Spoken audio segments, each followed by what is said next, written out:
দুলা ভাই, দুধ কলা দিয়ে পোষা সাপের কাজটা কি বুঝলা তো? বোঝাবুঝি শেষ হবে ওর 20 দাঁত ভেঙে দেবার পর, আর তাই সে ওঝার কাছেই যাব। মজার কথা শুনে হাসবো না কাঁদবো আমি ভেবে পাচ্ছি না আসলাম বেগ। জান বাঁচানো ফরজ, তাই বাদশার হাত থেকে বেঁচে থাকার আশায় শালা দুলাভাই মিলে বাদশাকে গিলে খাবার জন্য আমার পায়ের সাথে হাত মিলাতে এসেছো। তো ভুলে গেছো মুচির নজর পায়ে, মুসল্লির নজর কপালে, আর আমার নজর শত্রুর জানে। তবুও তোমার আমার শত্রু ওই বাদশার টুটি চেপে দাও। হ্যাঁ, তোমার আর আমাদের শক্তি এক হলে ওই একা 100 বাদশাকে দীর্ঘাত যেতে হবে মাটির তলে।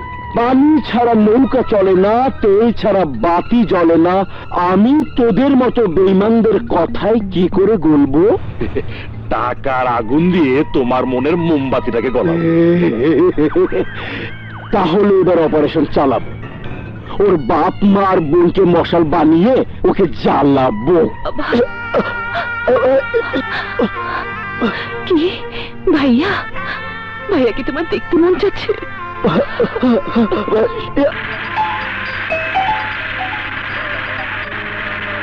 হ্যালো,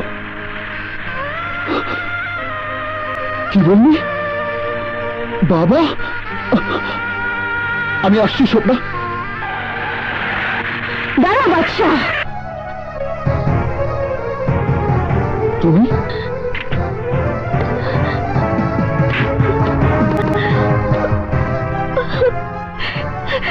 তোমাকে ছাড়া আমি একা হয়ে গেছি, এক মুহূর্ত শান্তিতে থাকতে পারছি না।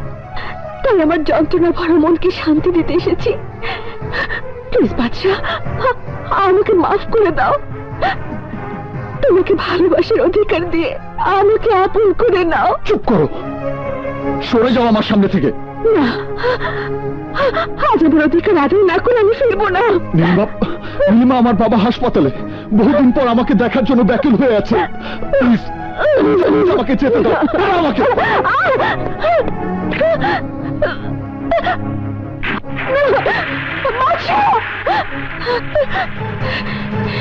এটাই আমার জীবনের সবচেয়ে বড় সুযোগ।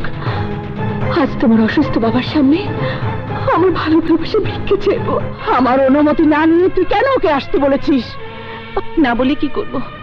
খোদা না করুক বাবার যদি কিছু একটা হয়ে যায়, তাহলে সারা জীবন তুমি ভাইয়ের কাছে দোষী হয়ে থাকবে।